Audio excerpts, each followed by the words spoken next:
Ladies and gentlemen, welcome to episode 9 of the Loose Balls podcast. My name is Ryan Heffernan. To my right is actually Tristan Maven. Yeah, my name's Tristan. You're not Chris Bean. That's Bean. He is Chris Bean over here to the What up, left. though? How's everyone doing?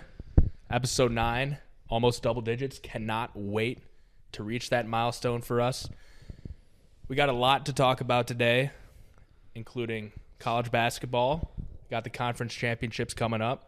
We had Michigan State. We had Auburn lose back-to-back games as the 1 seed.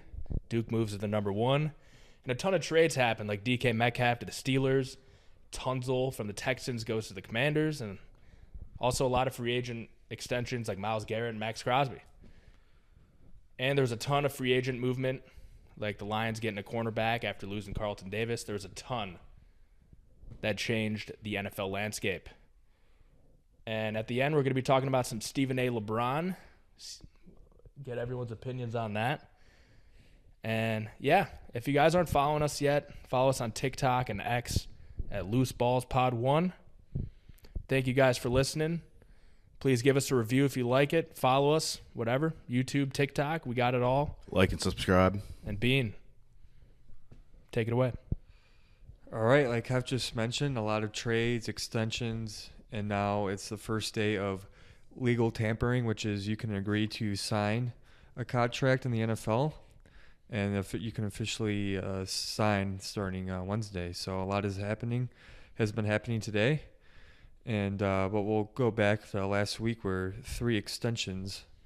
One happened I think yesterday or today, but the two defensive linemen that were potentially on the trading block got signed. Max Crosby got signed last week to stay with the Raiders. He was the highest paid non-quarterback for about 4 days. And then Myles Garrett, who wanted out of Cleveland, came back because money talks.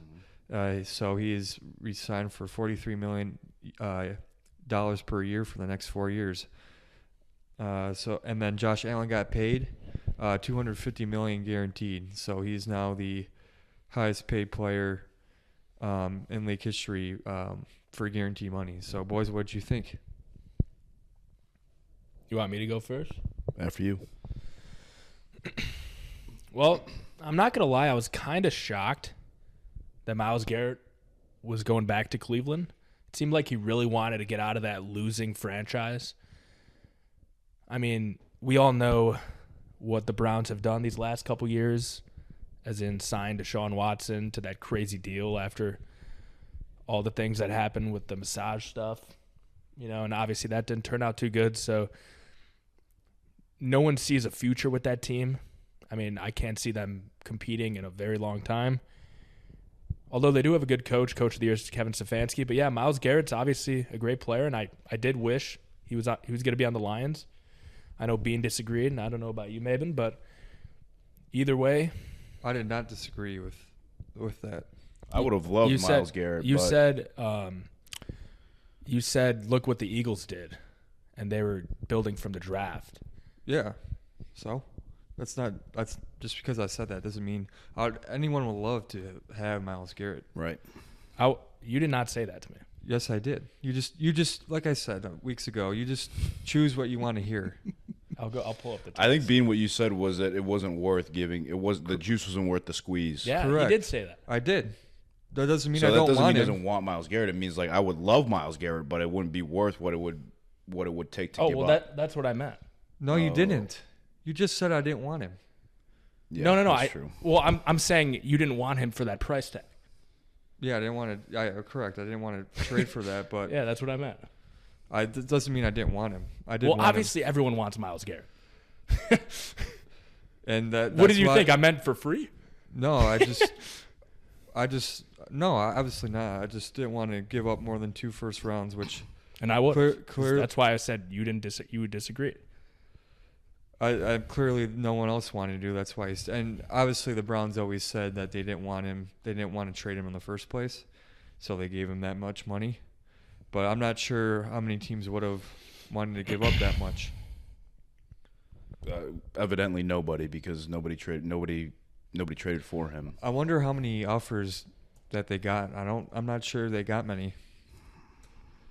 Probably a lot, but definitely not meeting meeting the capital that they wanted. How old is Myles Garrett? I think 29.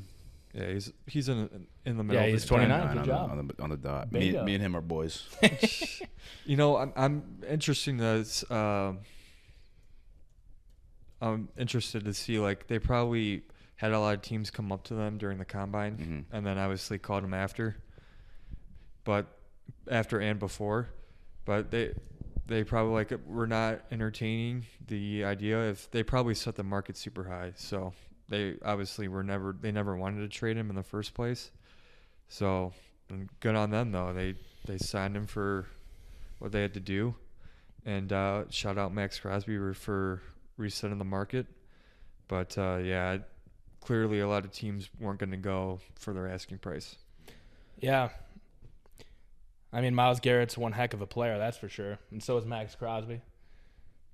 I could see the Raiders eventually getting there at some point. I mean, I don't know what you – I guess we're going to be talking about Geno Smith later. So I was going to mention, do you guys think Geno Smith – how much was he signed for? Do you guys remember? I don't remember, but what's your question? Do you think – My question was, is he going to be one of those quarterbacks where, he's just going to be a bridge quarterback is what I meant? I think so. I don't think he's a franchise guy. Yeah, he's just going to be a bridge quarterback and have someone behind him build, and then kind of like the Jordan Love situation with Aaron Rodgers. Mm-hmm. And the J.J. McCarthy one with Sam Darnold, although J.J. McCarthy probably was going to start if he didn't get hurt. I don't like the move for either team, the Raiders or the Browns. I don't like the direction of either franchise, which is not a surprise. Both franchises are poverty franchises. The Browns, a complete reset needs to happen for them to have any sort of chance of being relevant in the next few years. And instead of trading Myles Garrett for, a high price tag, they decide to sign him, and they're just going to be mediocre to below average. And the Raiders signing Max Crosby, okay, I know he wants to be a Raider for life, but you think Geno Smith is going to solve your problems? Probably not. We all saw what Geno Smith has done the past couple of years in Seattle. Where wait. Are you gonna write Geno Smith off? Yes, I'm writing him off. He might write back, man. I think he should. But I mean, we know what Geno Smith is. He's 1 week he is unstoppable, and the next week he looks pedestrian. So it's not someone that's going to save you, and I don't like the direction of either team. They should have both hard reset on everything, and they decided to just kick the can down. Yeah. Good for Geno Smith, though. He was a backup for a lot of his career. Yeah. And once Russell Wilson left Seattle, he had the opportunity to take that upper hand and be the starting quarterback, and he did prove a lot of people wrong. A lot of people, I think they were ranked a bottom 5 team that year going into that season. Yeah. I think, didn't they make the playoffs, or did they just miss the playoffs? I think they just missed the playoffs. But either way, they were a lot better than most people thought, and Geno Smith was a good player for them. He got the bag. Good for him. Him and DK Metcalf really had something going. Outside last year, he wasn't that good, but I think DK had a lot of injuries as well. But yeah. Yeah, so Geno Smith signed a 3-year, $75 million contract, $40 million guaranteed, and he signed a $40 million guaranteed. Yeah, did he sign a roster bonus? I think he signed a roster bonus of $16 million. So he'll earn $14 million in 2025, and he's already getting $16 million. So, and then it was also reported that the Seahawks wanted to re-sign him for 2 years for $40 to $45 million, but clearly he wanted out, and so now he's going to be the Raiders' #1 guy. So, and he's reuniting obviously with Pete Carroll. So he probably wanted to play for Pete Carroll, and I didn't even think about that. Yeah, good point.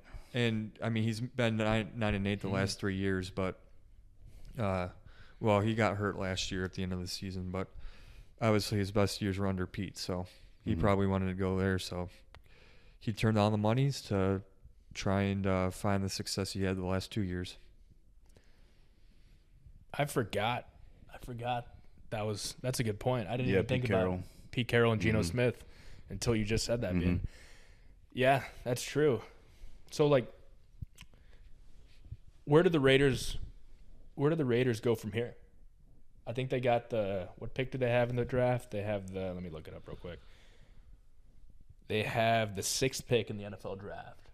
Do you think they stay there and pick what do you guys think they would go? I would trade back and try to get as much capital as I can. They have a lot of first of all, O-line you always need, and defensively they've been a mess for as long as I can remember. Obviously, you do have Max Crosby, so you have your cornerstone, but they have so many needs that I think trading back and getting more picks is the best option for them. I agree. They had the worst run game in the league last year. Part of it is they did have Alexander Mattison and Zamir White, which, I mean, they aren't the best running backs you could possibly think of. So, yeah, I think that also goes to show about their O-line, and also they need some running back depth or just a running back in general. You guys think if they don't trade that pick and they stay at 6 and Shador is there, they take him? He's not going to be there. You think he could be there? Yeah. I mean, it doesn't sound like the NFL is from reports. It's saying that the NFL loves Cam Ward and they're kind of down on Shador. I think they might because Geno's just a one-year guy, unless they re-sign Geno. Right. Or extend him, excuse me, which could happen. But could be a good situation for Shador. Yeah, I wouldn't be shocked. But, yeah, I agree with you guys. They need more flash on their offense, and they need to protect Geno. So they don't really have any, like big-time targets for him. Brock Bowers, one, but on the outside receiver, I couldn't name one receiver on the Raiders right now. Yeah, well, what's his name? He used to play for the Patriots. Jacoby Myers. Oh, yeah, Myers. Jacoby's pretty good. Yeah, but he's more of a 2 or 3. Right. If I'm the Raiders and Will Campbell's there, I would get him, the left tackle at LSU. There's some I've been listening to some people talk about Will Campbell, and obviously he's going to be a good player, but there's some concerns about, like, his tape isn't really flashy. Some reports of short arms, which is, you can move him to guard, but, like, that's not an easy moving a tackle to guard. It's still going to be an adjustment. So I've heard some concerns about him. I still think he's going to be a good player, but obviously the NFL has some questions about him. Yeah, I think he's going to be a beast.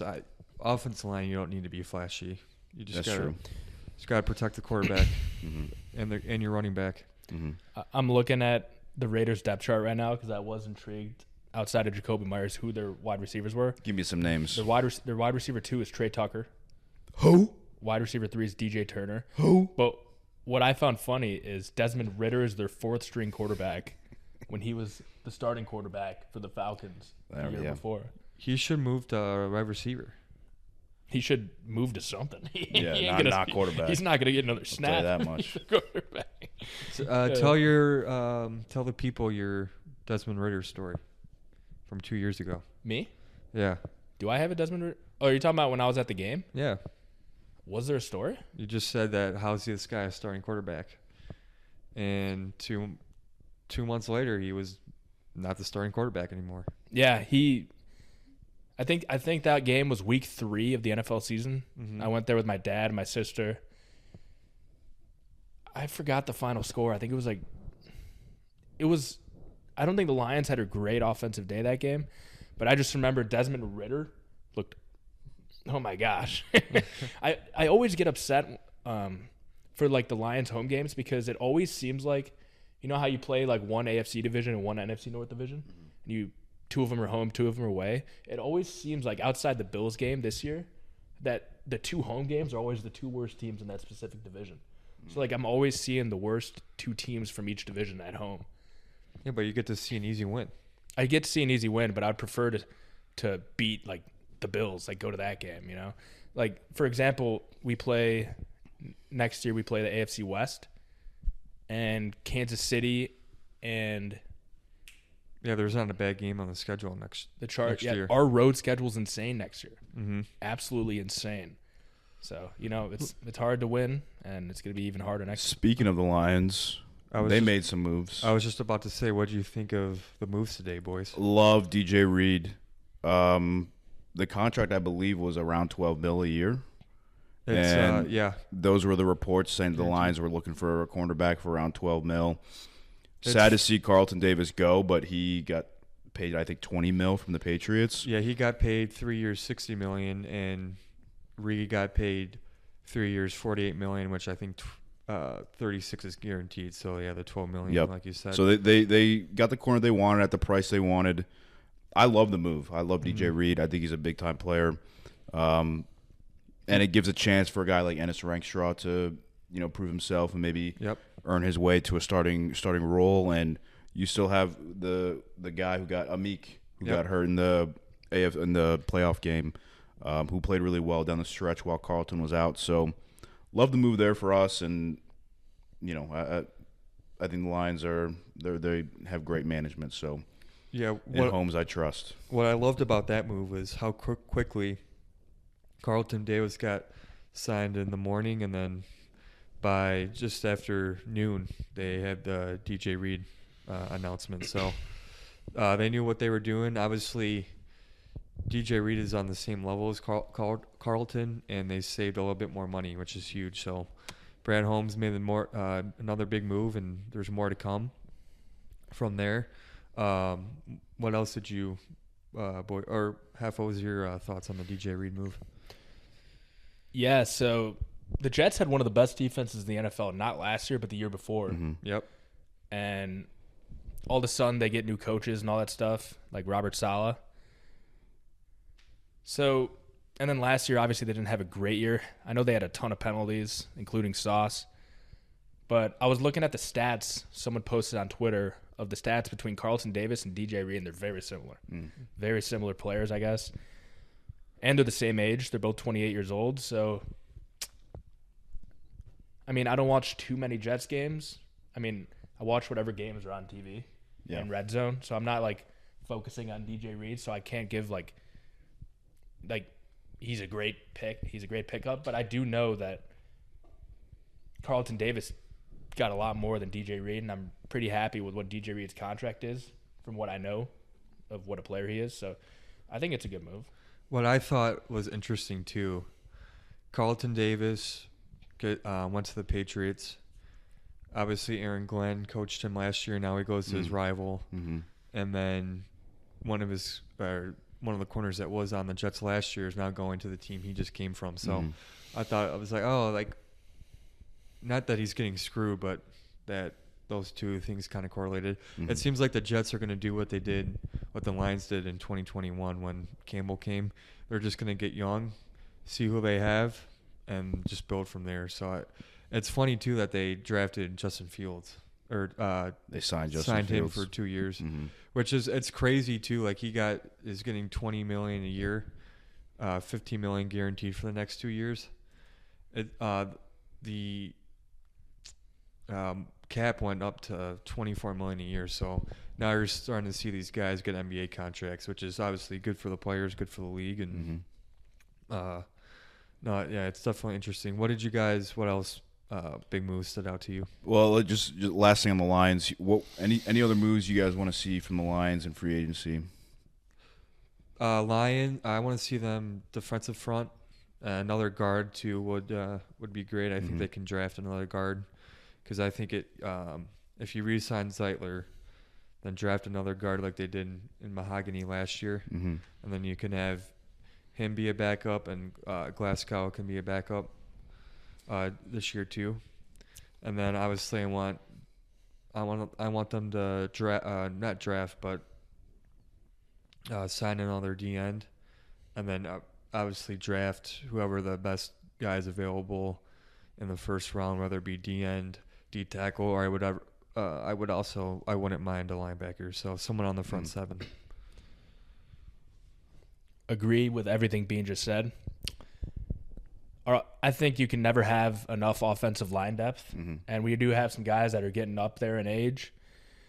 And obviously, Zadarius Smith is not going to be coming back to the Detroit Lions, so that is a gap that we do need to fill. And yeah, I would say we also need maybe another receiver, maybe like an X receiver. Like obviously, like I think a perfect fit for us. Obviously, we're not going to get him because he's too expensive. Would be like a T. Higgins. As player, like tall, lengthy, and could catch like those 50-50 balls. I Right. think that would be a really good addition to our team. Mm-hmm. But yeah, O-line depth, wide receiver, D-end, and maybe more corner depth. Maybe. I'm glad you brought up the Bengals because I don't know how it would work money-wise, but if we're able to trade for like a Trey Hendrickson, Yeah, he's on the block too. He probably wants a contract extension too because he's got 1 year left on his deal. So he's probably the next domino to fall for Yeah. the Bengals because they already T. Higgins. What's it called? Used a franchise tag on him. Yep. The Lions, they just obviously re-signed Davenport for another year, which I don't mind, but you can't have him. Can't going into rely the on season. him with his injury. Right, you history. can't have him as your other starter, which he was last year. Yeah. And he was good, but he played a game and a half. So they just need depth up there. They probably need another safety too. I wouldn't I wouldn't mind re-signing Malofonamu, but he doesn't play more than 5 games a year, so they need another safety for sure too. I think they're probably good on corner depth, maybe like a 5th or 6th guy. But right now, I wouldn't break the bank on anyone else. But I guess depth wouldn't hurt. But I like what they've done so far. And then free agency signings. What would you guys say is your favorite? Not even signing, but just in general move thus far. Well, I'm not going to say my winner right now, but I will say the biggest move, at least money-wise, was Sam Darnold to the Seahawks. Yeah. Well, he's a winner. I don't know if the Seahawks are. I'll say this. I'm really happy for Sam Darnold. Yeah. Because he went through a lot of shit to get to where he was in Minnesota. So Went through mono. Yeah, I'm really happy. I'm really happy he got that contract for himself. Now, if you're a Seattle fan, I don't know how you feel about that. I get moving from Geno Smith to Sam Darnold, but Sam Darnold's getting that massive contract. Can you win a Super Bowl with Sam Darnold? No. No, I don't think you can, and they're losing weapons. Sam Darnold did have a really good year, and he did make some really, really good throws, but you also have to look at the team he had. He had a solid offensive line. He had the best receiver in the NFL. He had Jordan Addison, one of the best twos. And one of the best offensive-minded coaches in the league in KOC. Yeah, and they had T.J. Hawkinson for the half part of the year. Aaron Jones. Yeah, he had a really good team, and now that this receiving core is kind of collapsing with Tyler Lockett and DK Metcalf, I think JSN's going to be a beast in Seattle, but also I guess you just got to see how it plans out for Sam Darnold because I don't want to be too harsh on him because he did have a great year. Obviously, he struggled the last 2 games, but I think we'll just have to wait and see how he does. So I'm not going to say they lost or won the trade or the signing. So, but I'm happy for Sam Darnold. That's the most important thing. Mm-hmm. I think it's clear because now they got him locked up for the next 4 years, over $100 million. So it's crazy. He had 1 good year on a contract year, and now he's making 9 figures. So he's obviously the biggest winner in all of this. But obviously the direction they're going is now they're going to maybe sign some guys to short-term contracts, but they're definitely going to draft for the skill guys and offensive line. They're going to build young around him. Definitely need O-line for him because he's not moving around well in that pocket. And also, you saw when he would get pressured, he wasn't the best quarterback. Started seeing ghosts again. Yeah, like when they played at Ford Field, he got pressured a ton and he couldn't make those throws. Mm-hmm. He missed a lot of open receivers in the red zone against the Lions. And then they played the Rams in the playoffs and he got pressured a lot again. And once again, he just wasn't making the throws he was making the first 15 games of the season. Yeah, he threw a pick 6 too, or was it a fumble 6, something like that. But clearly you gotta put pieces around him now. And it seems like the Seahawks, they were 9-8 the last 2 years. Well, the last 3 years, but they missed the playoffs the last 2 years. So it seems like Mike McDonald is trying to restructure that roster a little bit, and you can't blame him. He probably wants some of his more guys to come in, and it'll be interesting to see what they do, especially because now they got to compete with the 49ers are going to be back, and obviously the Rams. We're a play away from arguably winning this drive away from winning or at least making the Super Bowl. So that's a tough division, and obviously you can't count out the Cardinals. So Yeah, absolutely. And then on the team that traded for DK Metcalf, the Steelers. So the Steelers get DK Metcalf. What are your guys' thoughts on that move for them? you got to be glued to the TV when they go on offense. Must-see Him TV. and George Pickens on the field together. Over under 3.5 games before they get in some sort of scrap. They might like get in a wrestling match while the play's going on. Yeah, wrestling for the ball. Yeah, it's going to be interesting. What do you? It's going to be interesting too who their quarterback is. We're hearing Aaron Rodgers. Obviously, their backup quarterback just signed with the Jets. But If I was Rodgers, that's where I would want to go. You got to think that you're going to have at least a decent defense, solid receivers. How's their O-line, though? O-line needs some help. Yeah, and running back, they did re-sign Jalen Warren. they need a new tackle. It just sounds like a similar team that Rodgers was going to in the New York Jets at the time. That's true. They had a really good defense at the time. They had really good weapons at the time. Mm-hmm. And they didn't have a good offensive line. I think the one difference, though, you do have stability at a head coach, and I think it was pretty clear that he didn't really respect Robert Saleh. I think Mike Tomlin is someone that he would respect, who's had success in this league as a head coach, has won a Super Bowl before. I think it could be a decent situation for Rodgers. And better ownership, too. You don't have to deal with Woody Johnson. Yeah, that's big. And if I'm the Steelers, I'm sussy for Russie. Bring him Sussy back. for Russie? Obviously, he played with DK in Seattle, so I'm sure that's intriguing for both parties, DK and Wilson. So I don't know. I think Najee Harris is going. They're not going to re-sign him especially if they just re-sign Warren. But yeah, that's another team where the Steelers, they got to rebuild younger pieces now on offensive line and probably running back as well. Jalen Warren, I think, is going to be a dog. Same here. I think it's like we talked about it before. Like, this draft's a deep running back class, so they'll probably draft somebody and pair him with Jalen Warren. So, and you have Pat Freiermuth as well at tight end. So it's an enticing option, and I'm sure Aaron Rodgers would want to go there. But the question is, do the Steelers want him? I will say this. The Steelers, as being said, did get a lot more fun. I tweeted right away on the Loose Balls X account, Loose Balls Pod 1, if you guys aren't following. I tweeted Metcalf and Pickens. I don't know exactly what I tweeted about. I was like, it's just going to be a shouting match. Must-see TV. It's going to be crazy. Like two of the biggest attitudes on the same team. You know? I don't know if they're going to be fighting other players or fighting each other. DK Metcalf is just like the prototypical like diva wide receiver. Well, so is Pickens. Pickens is more of just a madman. He's just you don't know what to expect from him. I just don't like the attitude of DK Metcalf. I hope it works out for the Steelers. I do. I think the NFL is better when the Steelers are good. But we'll see. Two of the biggest personalities in the league for sure. And then you add Aaron Rodgers, a circus of Aaron Rodgers. It could must-see TV, like we're saying. Absolutely, it would be fun. Speaking of DK's former teammate, Tyler Lockett, that'd be interesting to see where he goes. Maybe he goes. They should just re-sign him and re-sign Ross. Just make it Seattle Seahawks 2.0. But he's on the market, and Cooper Kupp is on the market currently.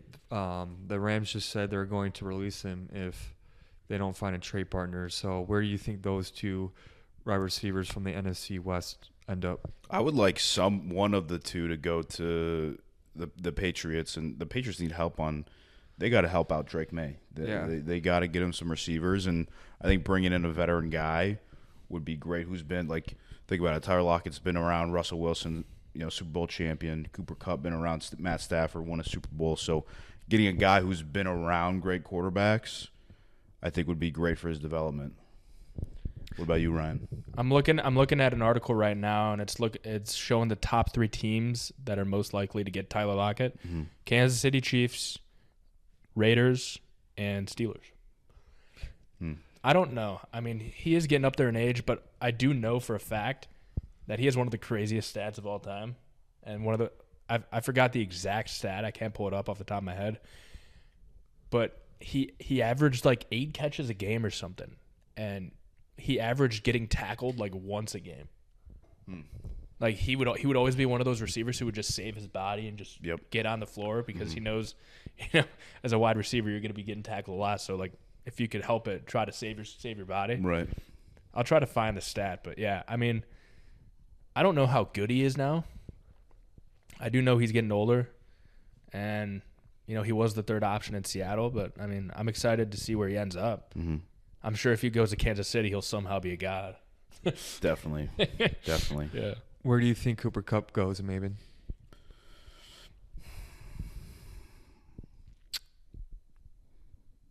I don't even know, man. It's tough because of how just invisible he was down the stretch there. Like, I don't know what the market's going to be for him. I would imagine that he would want to go to a contender, but I don't know if a contender would want to pay him with the question marks about, is he really the Cooper Kupp that we all know and love? So maybe he goes to a team, like I said, like the Patriots, who are sort of rebuilding and have a good young quarterback, and he could be more of a mentor for him and some of the young receivers that hopefully they're bringing in. They got to draft some receivers. So like I said, I'd like to see either one of them in New England. Speaking of sorry, Bean. I was just going to interrupt really quick and say. You're good, brother. We were just talking about Najee Harris, right? Yeah, or did he sign? He's looking like he's going to sign with the Chargers. I like that for I don't the hate Chargers. that at all. And also the Broncos are expected to sign 49ers standout linebacker Dre Greenlaw. Ooh. So, Who signed him? Broncos? Broncos I are really making like what the some Broncos are moves doing. on defense. They getting signed better. Greenlaw, and they signed another former 49er, and I don't know how to say his first name, Hufanga. Yeah. Who's when he played, he was hurt, but when he played, it was very impactful. Pairing him up with Justin Simmons is in Atlanta. But those two moves on defense, the Broncos, Surtain, yep. The Broncos I like what the Broncos are doing. Yeah, they're gonna. I mean, you have to have a good defense in that division. Now the Chargers absolutely. are creeping up, and obviously you got Pat Mahomes. Mm-hmm. They had one of the best defenses last year, too. Yeah. Now they're just even getting better. Mm-hmm. Yeah, they got after they gave up so many points to the Dolphins, they figured it out. They got better as that season went along, and then they were obviously it helped them make the playoffs last year. So they're making good moves. Going back on Kupp really quickly, I would just end on this. I would say a playoff contender, and this kind of coincides with I would sign if you can't go to your number one option. I would go in the NFC West. I want to play the Rams twice a year if I'm Cooper Kupp. Ooh. I know. It was good times. He made Pro Bowl, I think, an All Pro as well, and won a Super Bowl. But obviously, they're passing on him a little bit earlier in his career than he probably anticipated. So I'm going there, and then obviously sticking with the Rams, Devontae Adams just signed there too today. So, I mean, it's hard to knock the Rams on what they're doing because Devontae Smith is obviously as a number 2 under Puka Nacua. That's going to be an electric duo with Matthew Stafford. I don't get the discourse around Devontae Adams. A lot of the talking heads are saying like that he's washed, and it's like I didn't see that at all. I think the Jets in general were so bad last year, Right. that he was bad. He wasn't even bad. It was just a little. It was one. It was the Jets. It was an absolute drama. dumpster fire. Right. If he got over 1,000 yards too, so last year, last week. So if 1,000 yards is being washed, sign me up. 10 out of 10. Right. Even. Right. But I love the move for the Rams. The Rams are very much contenders in the NFC for the whole league to win it all. I mean, if you have Matthew Stafford on your team, I think you always have a chance. Mm-hmm. I think I've said this for a while. Matthew Stafford doesn't get talked about as much as he should.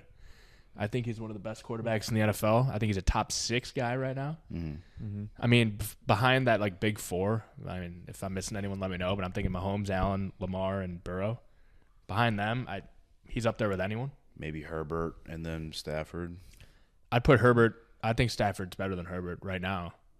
Yeah, and then obviously it's hard to go against the guy in Philly, maybe, and the guy you despise, Jalen Hurts. And Jane Daniels is up there too. Daniels, yep. You just got to remember Herbert's 2 playoff games he's played. He was up 27-3 on the Jaguars at halftime. Yeah. And they had the epic collapse, which made Trevor Lawrence and the Jags move on to the next round. And then what happened this year when Justin Herbert threw more interceptions in a playoff game than he did all regular season. So you can't have that guy ahead of Stafford, in my opinion. Although he is a really good quarterback and you see him make really nice deep balls. The talent is there. I can't say you gotta learn how to win. But about Cooper Kupp, what about the Broncos? I mean, we were just talking about it. I don't know if they have any money, but their wide receiver 2 is Devon Vele. He's like a good player. Like I saw him make some nice catches, but Cooper Kupp and Cortland Sutton, I feel like that could be a good combination. Agreed. I don't think Kupp's going to get the money, at least not this year. No. He might just need to sign on a 1-year deal. Yeah. But, yeah, I would. And, the Broncos love going. They like to open it up, too, with their offense. And, obviously, Sean Payton, that's a guy you would love to play under. Mm-hmm. I've also loved, we talked about Drake May needing more options. I think they signed a lot of defensive guys today on all levels. We talked about Carlton Davis a little bit. I think they're going to draft offense, and more offense. Gotta. So, and obviously Drake May, he's coming off his rookie year, so he's still on his rookie deal. Mm-hmm. So they're obviously pushing a lot on these, on free agency defensive guys. So I'm liking what Vrabel is doing in year 1 so far. Same here. They gotta be either taking Hunter or McMillan with their first pick. Yeah, absolutely. I think they're going to draft mostly offense too in the draft. Mm-hmm. I think if you're in a division with Josh Allen and one of the most explosive offenses in the league with Jalen Waddle, Tyreek Hill, and Tua when he's healthy, you need to. I agree with you guys completely. They got to get offense. I mean, your number 1 receiver can't be. I don't even know who they're. I know they have Demario Douglas and Kayshon Boutte or whatever. I don't know how you say his name, but Booty cheeks. I do like Hunter Henry. Is he still on the Patriots? Mm-hmm. Like, his contract's not up? Mm-hmm. I do like him, but obviously they do need another receiver. I don't know much about McMillan. I know he's probably the top receiver off the board. Right? He's legit. He was from Arizona. Mm-hmm. Yep. Yeah. They were good 2 years ago, and then they fucking got McMillan and their quarterback. They decided to stay in Arizona because their coach Jed Fish went to Washington. Mm-hmm. But they stayed, and they brought in a guy from San Jose State. So it didn't work out this year, but yeah, he's legit. And that's definitely the path they're going to. What else did you guys? Any other takeaways? Well, just one more thing on the Pats. I like the Carlton Davis pick. I mean, we obviously as Lions fans saw, how good he is, and he's going to be your number 2 guy, number 2 corner with Christian Gonzalez. So that Patriots defense, like you said, I love what Vrabel's doing so far, especially on the defensive side. I do want to say this real quick, just to put this on the record, because I want this to be on the record. Okay. Outside of the Lions, who are your teams in the NFL? Is it still the Patriots? Yeah, I'm a Pats fan. I love Drake May. I loved Drake May when he was coming out. I loved him at UNC. So yeah, I'm a fan of the Pats. Other than that, it's. There's no other team you cheer, like you see him and you're like I'm always cheering for you. No, everybody in the NFC are enemies. Mm-hmm. And then the AFC, I mean, I like Herbert and Harbaugh. So you're not maybe a big the Chargers Ravens are number guy, 3. Bills? I hate the Ravens. Bills, I like Josh, but I don't like root for him. Bean, to get your team on the record, who's your team? It's the Lions all the way. I know, but I was saying outside of the Lions. Like, outside, I root for the Steelers. I'm not like, I'm upset that they lose. Like, it is what it is. I also like trolling you too because you're Bengals. You like Joe Burrow, so it's fun. It's fun. We both have a team. Outside. I mean, obviously, Lions are all of our favorite teams by a mile, but it is cool that I'm a big Joe Burrow guy. I love watching Joe Burrow play, and he loves the Steelers and Mike Tomlin. So yeah, I love Tomlin, and I love Mika Fitzpatrick. I loved him at Bama. Mm-hmm. He was my favorite college player, and then he obviously was drafted by the Dolphins, and then he went to the Steelers. And I also, in college, one of my roommates was a Steelers fan, So he got me to like the Steelers, and I got him to like the Lions. So we kind of root for each other's team. And then obviously it was sealed with Mika Fitzpatrick, one of my favorite players. And I also like, obviously this was before Harbaugh, but Harbaugh helped. I love Justin Herbert. So I also like rooting for the Chargers. But no, it's Lions through and through. And speaking of the Lions and their interdivision matchups, the Bears revamped their offensive line, which obviously we saw that coming. They traded for Jonah Jackson, and last week along with Joe Tooney from the Chiefs. That's going to be good for their interior line. And they just sent a center Dahlman, I think, from the Drew Dahlman from the Falcons. I knew the Falcons had like a good lineman, but I've never heard of him before. But just now. They need a new tackle, and they need a backup interior. So I don't think they're done. Obviously, the Bears fans are happy with what they're doing, and obviously they're going to get a lot of love, but they still need a good amount to compete in our division for sure. Yeah, they always seem to win the off season, and then sort of a debacle during the regular season. I do like the moves that they've made. It's clear that they've made an emphasis on protecting Caleb Williams and shoring up the defense. I would be surprised if their first pick isn't another O-lineman. So, I mean, the Bears on paper, they look good, but we'll see what the product is on the field. Yeah, well, we know who their head coach is now, and that's Ben Johnson. Right. So we'll see if that changes the tide of their organization, because it always seems that, as you guys said, the Bears are always on the uproar. They get a new quarterback. The quarterback turns out to be shit.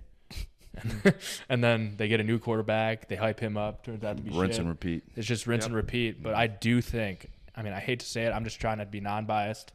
I like Caleb Williams. I don't like his personality. He's a good quarterback. But he's a good quarterback. He's gonna be a good. He's gonna be a good player. He had the most. He was sacked the most in the NFL, and a lot. Don't get me wrong. Albeit some of them were his fault because he was trying to extend plays too long. Right. But I mean, they did revamp their offensive line. Obviously, they need to do more. And then they also got on the defensive side. They lost Sweat, and they gained 2 more defensive guys in the trenches. So it's clear that they're trying to build from the trenches and get some depth down there. And that's what the Lions did. So on your Caleb Williams take, he is good, but he wasn't drafted number 1 overall just to be good. He was touted to be a generational talent. So let me ask you, do you think if he's just good, is he would you consider him a bust if he's just good? Or does he need to be great? I think first overall picks are always put in a very hard position. Sure. Because they have to live up to a standard that sometimes is very hard to get to. So, especially the organizations they're drafted to, there's a reason why they're right. Good point. Pick number 1. Exactly, 100%. So, I don't like when those players get those high praises getting drafted, and they're playing good, but they're still nitpicking every single thing they do. But no, I don't think that. I think if he's a good quarterback, maybe a little bit better than good, I think maybe like top 10, I think he's lived up to what he needed to be, because if you just look at the past quarterbacks the Bears have had. Right, exactly. That's where I was going to go, maybe. Or half. They've never had a 4,000-yard passer. It's not saying right. anything. I was going to. That's all he needs to do is be good to be their best. So quarterback if he is the best quarterback in Bears history, but say he never wins a playoff game, do you think he's a bust or not a bust? Well, it depends how long he plays for. If he did what Justin Fields did and Mitch Trubisky before him, and doesn't make it to the second contract, I think he's a bust. But if he makes it to that second contract, and I think obviously not winning a playoff game would probably be in bust territory. But again, if he's making the playoffs and throwing for a lot of yards and slinging it, then he's not going to be a bust. But I guess that also correlates to you're probably being competitive and winning a playoff game. Yeah. But no, it all depends on what he does in the future, obviously. Mm-hmm. But I think they're obviously in the right direction, getting him offense alignment, and now they just got to build the defensive side of the ball. But yeah, obviously, if he doesn't win a playoff game and being the number one, it's probably a bust. But I think it's the numbers he puts up. And they need a running career. back bad. DeAndre Swift, we know DeAndre Swift pretty well. He's not a number one guy, and they need someone in the backfield that could take some pressure off of him, so he doesn't feel like he needs to make every single play and run around and try to make a spectacular play every single time he's out there. Get a guy that a 3-down guy who can just hand it off to and can be consistent for you. I think that would be huge for him, and I'm sure they're working on it. Yeah, absolutely. Any other takeaways, boys? I do want to say this real quick, Maven. Mm-hmm. So most really good quarterbacks in the NFL right now are usually picked within the top 10. Sure. Or like, for example, like Justin Herbert's a very good quarterback. Mm-hmm. I feel like you could say for any good quarterback, if they don't win a playoff game, they could be labeled a bust, like Justin Herbert. That's a good point. I wouldn't consider him a bust. Yeah, and he's still relatively early. But in my scenario, it was more of like in 10 years, he has a good career where he puts up really good numbers, but then he never wins a playoff game. Yeah. So I mean, if Justin Herbert does that and he never wins a playoff game, then I would consider him a bust. I would say maybe overrated. It would be hard to put him as a bust. Yeah. It's hard to say Fair that enough. too, because like remember when we had Stafford on our team? He was drafted first overall, and we had the worst team of all time, but we all knew how good he was. Sure. And then right when he leaves, he wins a Super Bowl. That's a good point. If he stayed on the Lions, I wouldn't have considered him a bust. Yeah. Fair enough. Yeah, that's a good point, Hef. I would say maybe like a little overrated because he hasn't won, but a bust, no, because if you're having a successful year and if you're making Pro Bowls, and again, they've never had 4,000 yards, so it seems like he may do that on a yearly basis. But if he's not doing those things and he doesn't, maybe if he makes the second contract but they trade him or they release him early in that contract, then yes, he will be a bust. But I can, especially with Ben Johnson, I think he's set up now for the future. The way it was going, obviously last year, his rookie year, it was trending that way just because the organization was – I got you, Hef. Thank you, sir. Couldn't see my water bottle. He was trending towards a bust. Mm-hmm. But no, they've done the right things. Because, again, Hef and I said, like, you're going number one because of the organization, because you're in a shitty situation.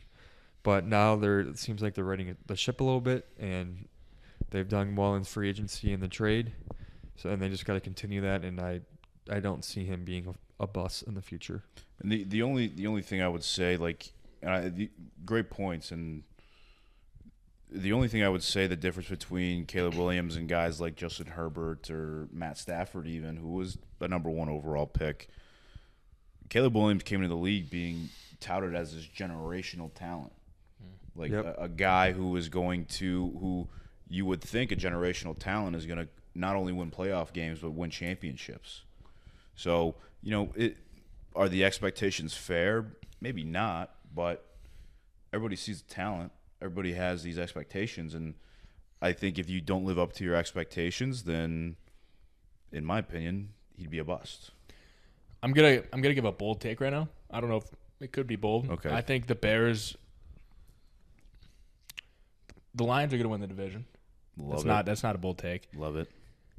But the Bears will be that team competing for the division with the Lions. It's my bold take. So you think they take over for the Vikings? I think the Vikings take a step back. I mean, it's hard to say that because we know who their head coach is. Yeah, but they are going to be staring. He's not a rookie, but it's his first year playing. Exactly. So and they lost one of their DBs, Bynum. Mm-hmm. So I mean, we'll see what happens there, and and more teams got to see all like the Brian Flores trickery on their defense that they run. So I think they'll take their spot. I think the Packers are decent. I think the Packers will stay around where they're at. And I think the Bears take a big step up. That's what I think. I But agree. We'll see. Yeah. All right, boys. Well, that was a little bit of the free agency talk. We'll cover a little bit next week because while you're hearing this will already be outdated because trade.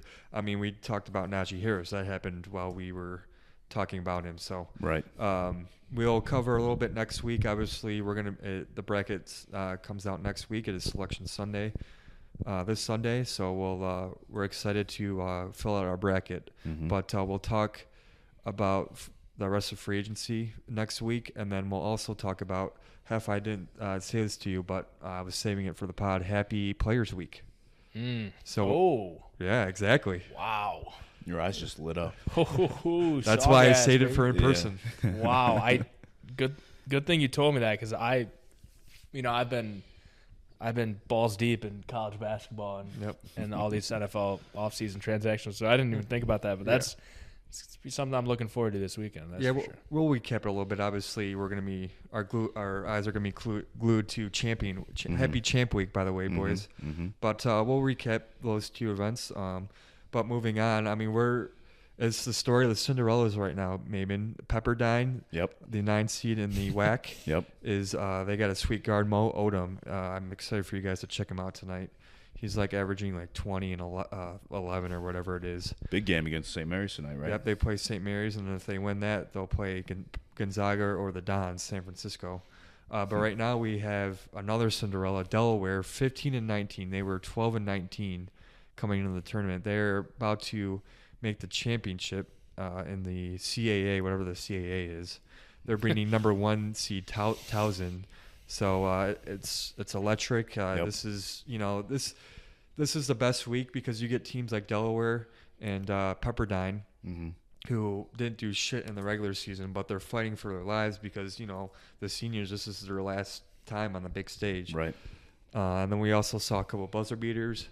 We'll start there. What did you guys think of St. John's buzzer beater in overtime, and the Alabama getting revenge on Auburn, their buzzer beater in Auburn? Saturday was peak college basketball. Mm-hmm. That was an incredible day of hoops. St. John's, what a battle against Marquette. Marquette having senior day. Their senior showed up. Cam Jones had 30+. Marquette's going to be a problem in the tournament. But St. John's, man, they are – every time Marquette seemed to have the knockout punch, St. John's had an answer. And it was Zuby Ejiofor is my favorite player in college basketball right now. I love Zuby. I love R.J. Lewis. Yeah, he'll probably win Big East Player of the Year. Yeah, he's awesome. And then obviously, who's their point guard? I'm forgetting, but I can't remember his name. Their team is awesome. Yeah. They're tough. I mean, that's what Patino's teams are. They're not the greatest shooting teams, they're but just grinders. They grind you the hell out, and Yeah. they're gonna win most of their games. And I mean, the turnaround he's had from year one. That's another. We've talked about it. His teams from year 1 to year 2. He did it at Kentucky, Louisville, Iona. His first stop at Boston University, and then Providence right after.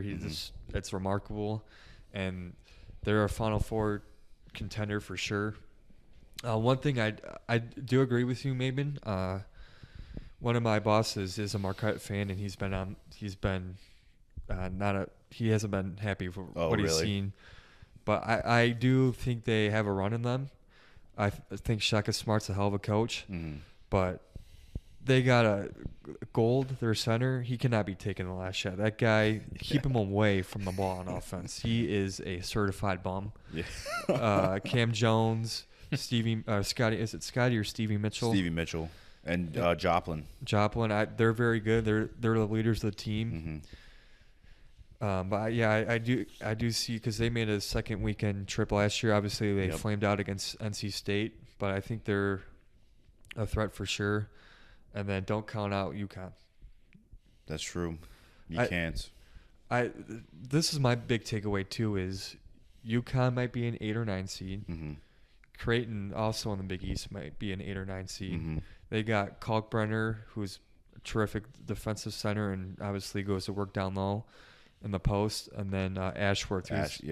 And Ashworth's game plays in the NCAA tournament, because all you need is for him to get hot. Yep. And then there's one other. Kansas. I mean, that I'm off Kansas. I know you're off Kansas, but those are going to be the greatest, I think, 8 or 9 seeds. Obviously they got to win their first game, but we're in love with Auburn, Duke, and Houston and Florida, rightfully so. But it looks like 3 of those teams are going to face those teams in the second round. You don't want to see those teams in the second round, not that early. No. So obviously we got to wait to see what they do this week and how the bracket comes out, but it's setting up that way. So I can't wait. This week like I said, it's the best week because we got freaking Delaware going to be playing for a spot in the tournament. So it's the best week. I can't wait. What was your takeaway from this weekend? My biggest takeaway was Auburn.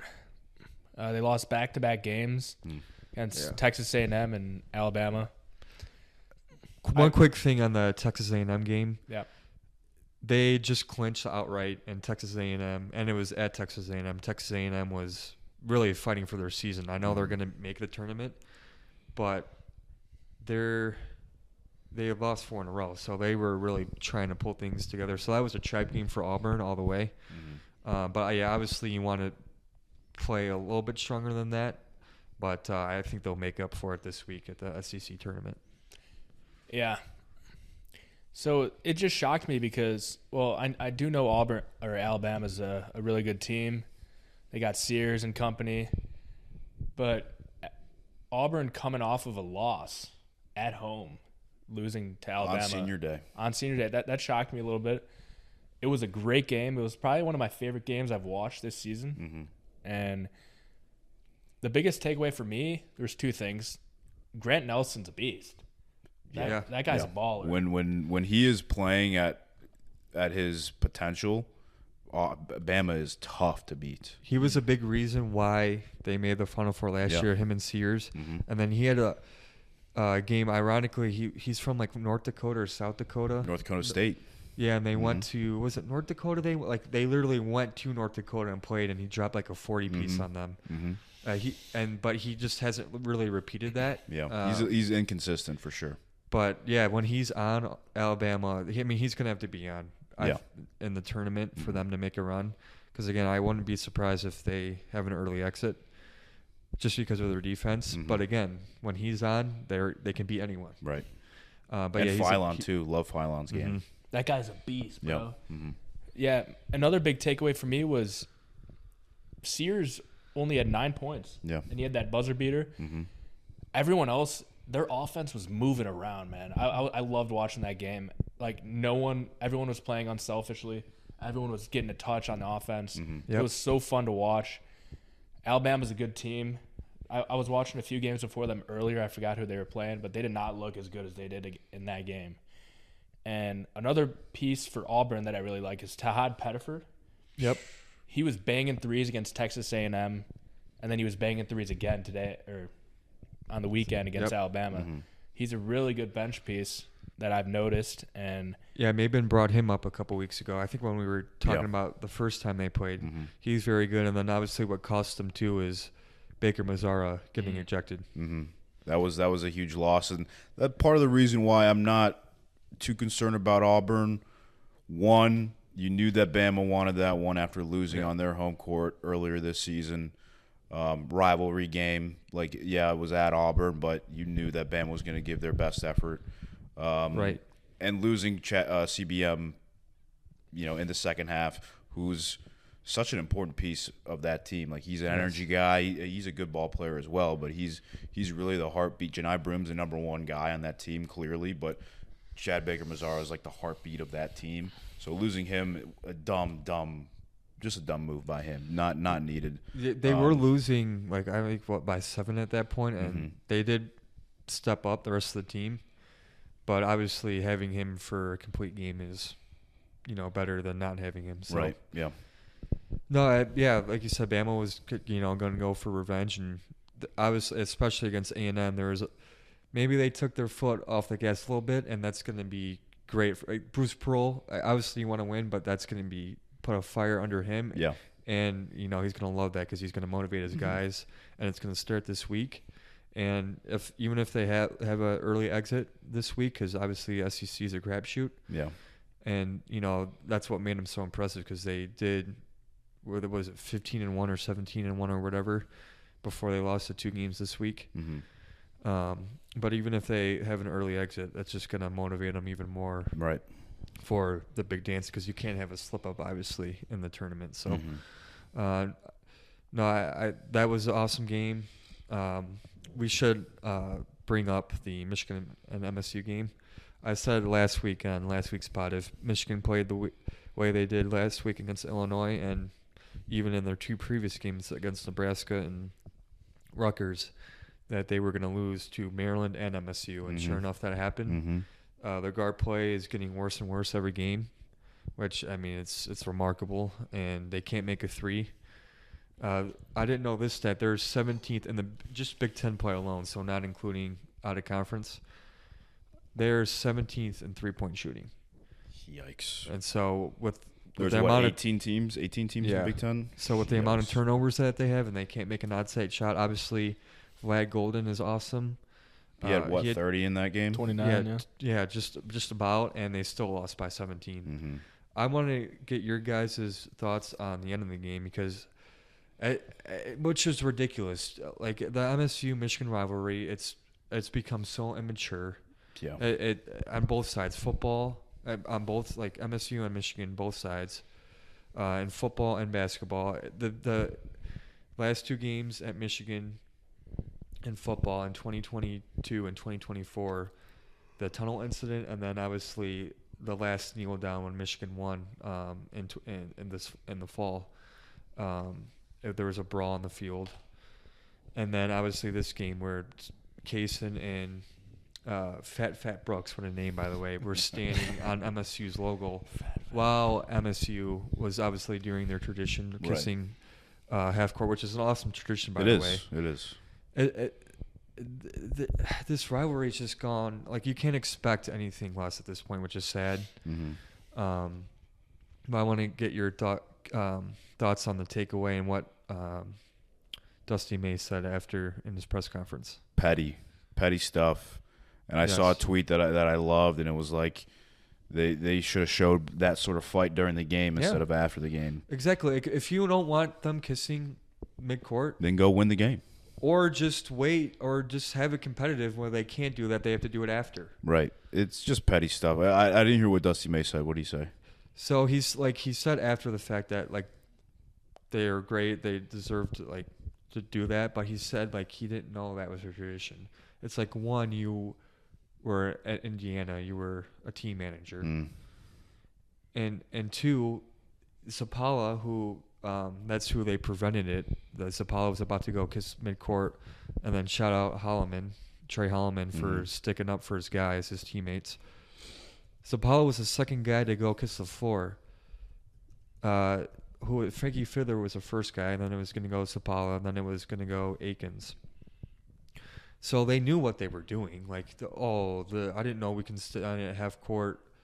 We couldn't stay at half court in a free throw, which, like, you knew what was going to happen. The players know. Players knew for sure. It was definitely petty.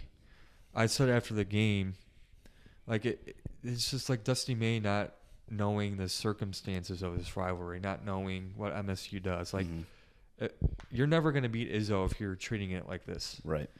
Absolutely. Like, and I know, like you said, they deserve to do it at the end, but, like, you knew, like, don't say the first part. Like, you knew this was tradition. And it broke up pretty quickly.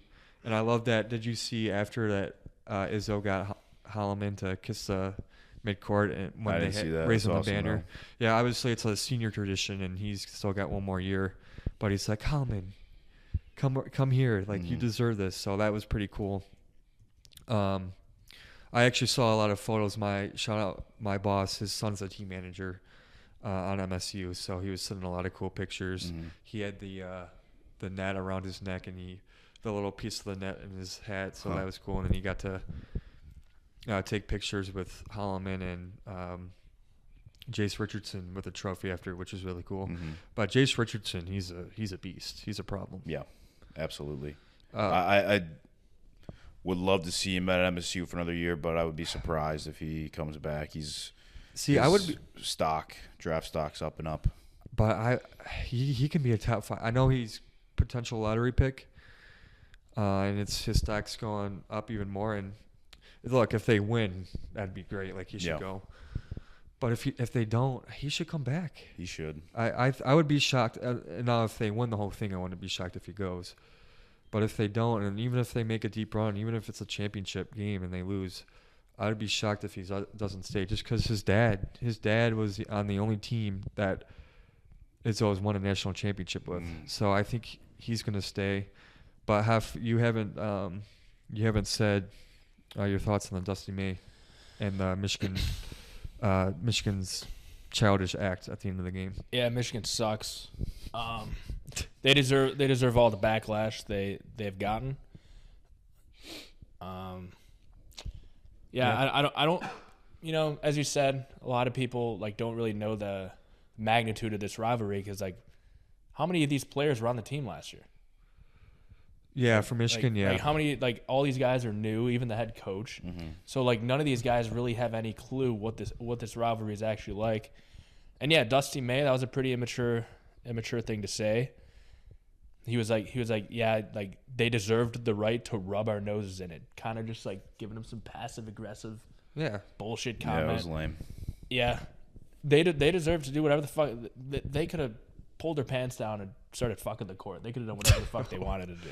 Like, that's how bad they fucked up Michigan. You know, like they could have done whatever the hell they wanted to, and Dusty May should have just sat there like a cuck and watched it. You know.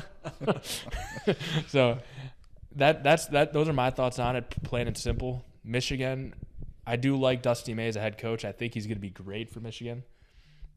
But I mean, this is his first year. You got to cut him some slack, like for the team wise, not like that leadership wise. What he did there, I think they'll be fine. But yeah, Michigan State 2-0 against Michigan this year. Maybe if they play defense, which I think they will, like they have the whole year. Easy Final Four team unless they have to play Duke or Auburn. But if they get Florida or Houston, I really want to see them in Houston. I want to see that Elite Eight matchup. Agreed. I think that would be the game of the tournament, at least one of them. If they play the way they have on defense, they're going to be Final Four team, and they're going to be a very tough out. Agreed. One thing you got to look for, at least what I'm looking for teams that can potentially make runs to the Final Four, teams that can win in different ways. And Michigan State, they can win in a rock fight. They can win if it's a high scoring game. Yep. You know, they have multiple guys who can step up and take the big shot. They are everything you want in a team that's going to make a run. Michigan State has, and they have Izzo, who is always going to be a problem in March. So I'm with you, Bean. I think Final Four at least for the Spartans. At least, like you're like 100% they're going to the Final Four. Like in your eyes, if they're able to, and I think they will. I'm asking, are they going to be in your bracket Final Four? Yeah, if they're not in the same side as Duke or Auburn, like I do think they're going to be. I think they can beat Florida. They win the Big Ten, which I think they will. They'll probably be the number 1 second seed. Yes, they will. So they would most likely be in the same bracket as Houston. I would take Sparty over Houston. I'm 100% with you, Mabin. If they don't draw Duke or Auburn, 100% in my I'm not even going to think twice. Agreed. I think they do have an outside shot of getting a 1 seed, but they would need Houston or Florida to lose in embarrassing fashion in their first game. Even if they win one game, they're a lock. Yeah. But if State wins and one of those two teams lose by 20 plus, they can get a 1 seed. But I think State just has to get to the final, or maybe even just win one game to be a top 2 seed. Or I think if you got to be the top 2 seed or the second 2 seed to avoid the top 2 teams. So which is where they want to be, and I think they can. I think they will get to the Final Four. Yeah. Because obviously their biggest weakness is their 3-point shooting. But, I mean, the way Holloman is shooting the ball right now. He's so good. And Richardson it seems like he's getting better every game. Every game. And Akins is, a senior he's going to die hard. Seniors die hard in March, and he's one of their most reliable shooters. So if you got those three guys cooking, and they made 9 threes yesterday, I think they still shot around just over 30%. But if you're making 9 threes, I think that's all they need because they're awesome everywhere else. Love that saying, seniors die hard in March. Yep. That is pretty cool.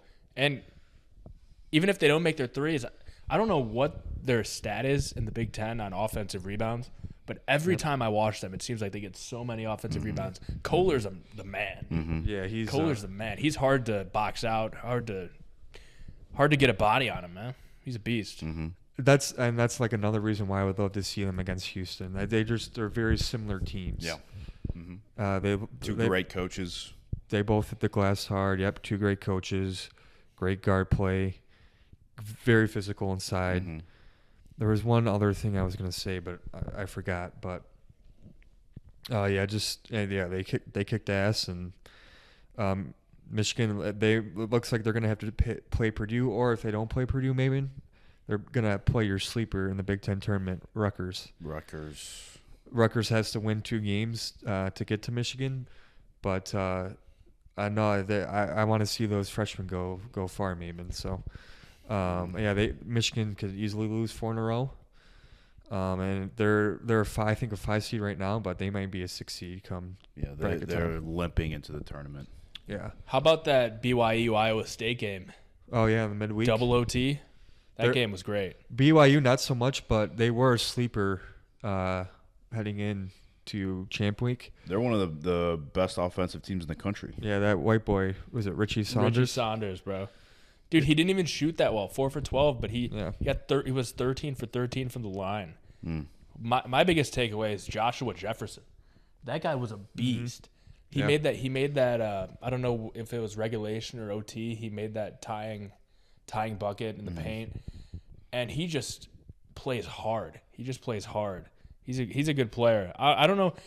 And Momcilovic hit that banging 3. Yeah, hit that 3 to tie it and bring it to bring it to overtime in a game that I think BYU was up for the majority They were up of the game. by 21 with like 15 minutes to go, or maybe it was a little less than that, like 12 minutes.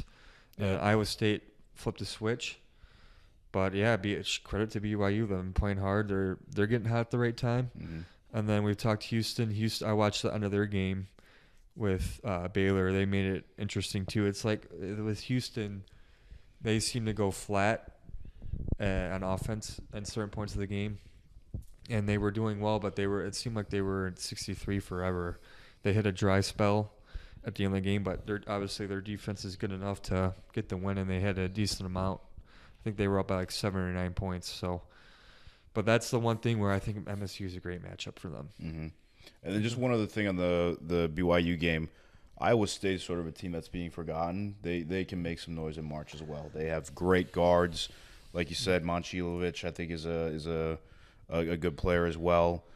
Well coached. Iowa State, one of the better teams that's not really being talked about right now. Yeah, I think those are the 3 that can make a deep run.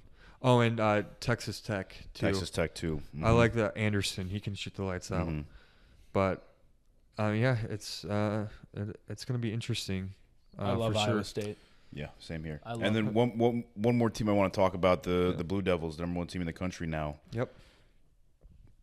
Now, North Carolina is not having a great year, but if you look at the stakes of that game for North Carolina, one, they were on a 6-game win streak, needed that win because they were 1-10 against quad 1 teams. Yep. Great point. Needed that to build a resume, and they're at home against their biggest rival. They gave them their best shot, and they Duke took their best punch and responded. Cooper Flagg, early foul trouble in the first half, and they still found a way to win. People are going to knock Duke because, they haven't played anyone good and this, that, and the other, but I think Duke's going to win the national championship. Yeah, it's Duke and Auburn right now, for sure. We've been saying it for weeks, and I know you said last week that you would pick Duke in the national championship. They're just like – it's crazy. Like, I'm with you. I think it's going to be Florida Duke in the national championship. Oh, you're with me on Florida now? Hell yeah. I think Florida. I would put Florida in that same tier with Auburn and Duke now. Yeah, absolutely. But Duke's, it's not like they're not getting people's best chances. Like UNC was battled with them for 30 minutes in that game, and they still blew them out. Yep. It's like they're just so damn good. Their freshmen play. They don't play like freshmen. They play like 6-year seniors. Nope. They're awesome, and yeah, they're definitely moving into that team to beat for sure. I have until 9. And boys, Champ Week is here. Like we brought up Delaware. Delaware they were 12-19, and the 12th seed in the CAA, whatever the fuck the CAA is, and now they're 1 win away from March. So this is what March is about. It's about teams from nowhere surviving to the last possible second, and it's best time of year, boys. So soak it in. Absolutely. We're here. Yes, sir. All right, moving on to our last topic. I don't know if you saw, but last week during the Knicks game, the Lakers and Knicks game, Stephen A. was confronted by father LeBron James, and he said, "Keep my son out of your mouth. Keep my son's name out of your mouth." And Stephen A. very professionally talked about it on First Take last week. He said, yeah, he confronted me, and he said he didn't come to me as a player. He came to me as a father. And we kind of know what he was talking about there because he didn't really go into detail. But a month or two ago, Stephen A. said, LeBron James as a father should keep Bronny out of the NBA. He should keep him in the G League. And I think the biggest part there is he called out LeBron as a father, which you don't do. You can say they should keep Bronny James in the G League, but you shouldn't be calling out Bron as a father, and that's where he went wrong, and that's why LeBron confronted him. What did you boys think of that clown show? What did you think, Half, as the number one LeBron fan? It's just given the people who hate LeBron more fuel to hate him, because LeBron could do anything. LeBron could do anything in this world that's semi-debatable, I could hate him for this, right? And people are just gonna hate on him for it. Yeah. Now, for me, I was on Stephen A's side until Bean kind of said that, where he was like, "Yeah, he did call him out as a father," which is not the thing you want to hear. But I just think it could have done. I think this, obviously, it's great for the media and great for the news channels, but I think this is something that you could have easily done off camera. 100%. Stephen A. said, LeBron has my number. We talk here and there or something. And Stephen A. is one of the top guys on top analysts or whatever you want to call him for the NBA or for whatever sport you want. So just talk to him about the camera. LeBron just always wants to. I mean, he does want to make everything about himself. A lot of the time. Oh yeah. And I think Stephen A. is kind of right on what he said, but I also think, I don't know. I didn't like how LeBron did it, during a timeout, which was kind of weird to me. I think he could have done it either after the game or before the game or just somewhere else. Literally anywhere where there weren't cameras. Yeah. He just knew people would be. He knew people would soak that in. Also, do you think Stephen A. is going to the Lakers locker room? Probably not. So no, but like he said and have mentioned, he has his number. They can hash it out, literally anywhere else where it's not cameras. And but clearly he didn't want to do that. So, but why? Again, Half said, making it about himself. And I mean, I had 2 points, and Half hit the first one for me before I could say it. The cameras have been on him for 24 years now. Do you really think he cares about the cameras? No. But he knows that, though. He knows that the cameras are going to see that moment and it's going to be talked about. Yeah, but again, and in the end, he's really hurting his son. The biggest loser of all this is Bronny. I do feel bad for Bronny. It's just embarrassing for him now. Right, exactly. Yeah. My second point, and I think the funniest part of this whole thing, was that this whole skirmish happened with Larry David right next to him. Yes. And the most the most curb your enthusiasm moment in real life where this huge moment that everybody's talking about with LeBron and Stephen A. and Larry Davis just an earshot of the whole moment. You can't make things up like that. It is an episode for sure. It is hilarious. But but speaking of LeBron too, he got hurt for He's on Saturday against the Celtics. That ended their 8-game losing streak. How do you think he's out? He's going to be out for a week or two. How do you think the Lakers will do in these next couple weeks? After you gonna volunteer to massage LeBron's groin? That was a good one. I'm not gonna volunteer to massage LeBron's What if it's groin, but I've been thinking every night I've been going to bed thinking about LeBron's groin, and I've just been hoping, praying to God that it heals up quick enough to where him and Luka could gain more chemistry. But I do think this could be a good thing for the Lakers.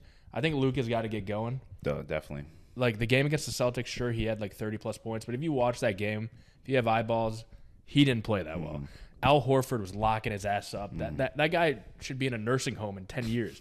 Like, there's no way Al Horford should be playing with just as much effort as Luka Doncic. Right. And yeah, I think the Lakers will be fine. I think it was a good game. They showed some heart at the end of the game to catch up against the Celtics. And yeah, I think everything will be fine in La La Land. If you were guaranteed to win your bet, so that means the Lakers winning a championship, it guarantees a ring. If you massage his groin for the next week or two, would you do it?